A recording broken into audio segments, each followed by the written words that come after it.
Feelings and truth are being used in a very interesting way and, in my opinion, very inaccurate way by therapists.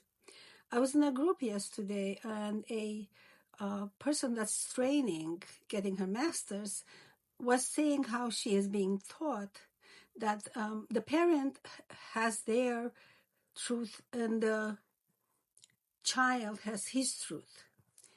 Now, I looked up what's the relationship between truth and reality, because there's only one truth because there's only one reality. So AI told me reality is objective, independent existence of all things, events, and phenomena, where truth is the accurate representation, description, or alignment of thoughts and statements with the reality. Reality is the world as it is, while truth is the accuracy of our understanding about the world. So, if there's only one reality, there can only be one truth. So the word used that you each have your own truth is inaccurate, and it has many, many implications, right? It's my perception, my interpretation.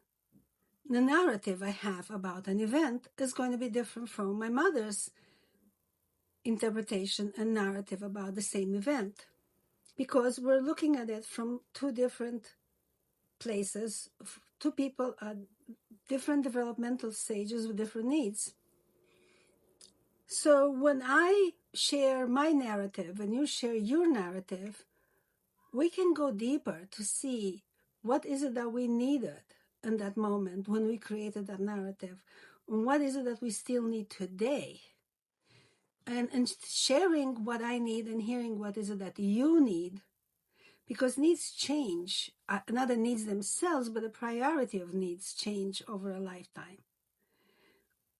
We can actually find a place where we are understanding each other, where our vulnerability is safe with each other, and where we get a deeper connection. And that's true between parents and children that are estranged, and it's true about couples that have reached an impasse or a difficulty.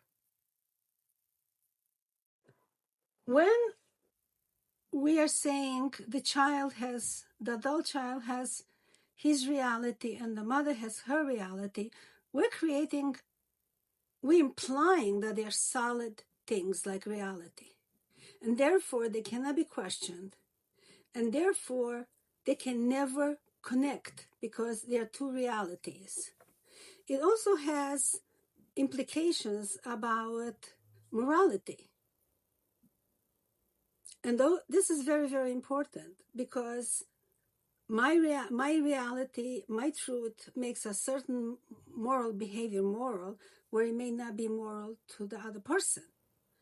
So, first of all, we have to talk about this. We're not really telling the truth. The truth is extremely difficult to tell. We're telling a narrative that makes us be seen in the light that we want to be seen in, right? Nobody tells the truth, even to themselves most of the time, right? The coach or the therapist doesn't say, well, I don't really agree with this, but I need to do this because that's what my license said I should believe.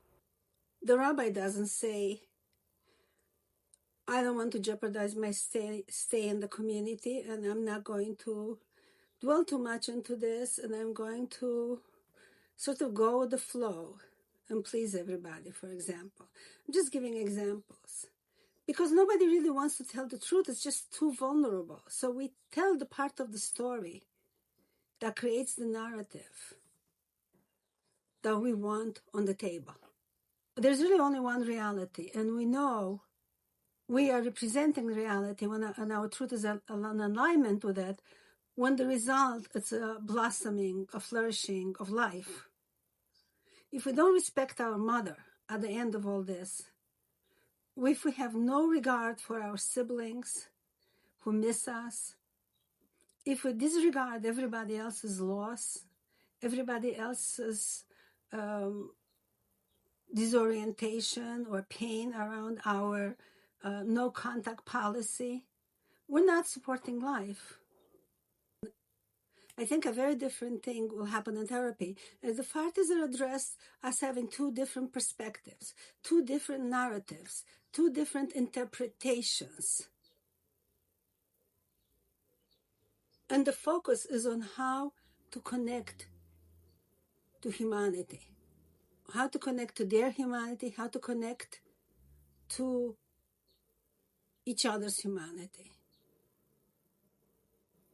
Now, in terms of feelings, in my experience, working with people, working on myself, I have worked with people in conflict for over 20 years. Feelings, I see them as an arrow. And I hear, therapists very often saying, well, but he felt angry, so he achieved something, or he felt grief, so, it's like he blocked the feeling and now he's feeling it, so he's cured, or it's progress. But I don't look at it that way at all. I look at it as an arrow that comes from somewhere and points somewhere else. Feeling is to be used as an information, right? If I touch a hot stove, the stimulus says hot.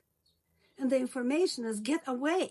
I don't sit and say, oh, look, I feel my hand burning. So I'm liberated. So what is stimulating that feeling? Could be a thought I had. It could be something I saw, something somebody said to me. And then I have to look at what have I created with those feelings. What thoughts am I having? What narrative am I creating? But more important, what longing are these narratives and feelings speaking of? What is it that I value most in life? What gives my life integrity? What gives my life flow? What gives me aliveness? That's very, very, very hard to share with another and to even look at ourselves. I've seen people that said, well, I like to be cherished, but I don't want to think about that because it's not going to happen. So what's the point of looking at that need? But that's exactly it. You want to meet your own life's longing. And only in sharing that do you really have a connection to life. And not only a connection to life, but a connection to each other in the present, in the moment. So I see this as the goal of therapy. And not, well, he felt that way, so we have to respect it. Well, that's his truth. These are dead ends. And what we want is life. What we want is aliveness. That's the real place where we're safe. The place where we actually feel our life flow.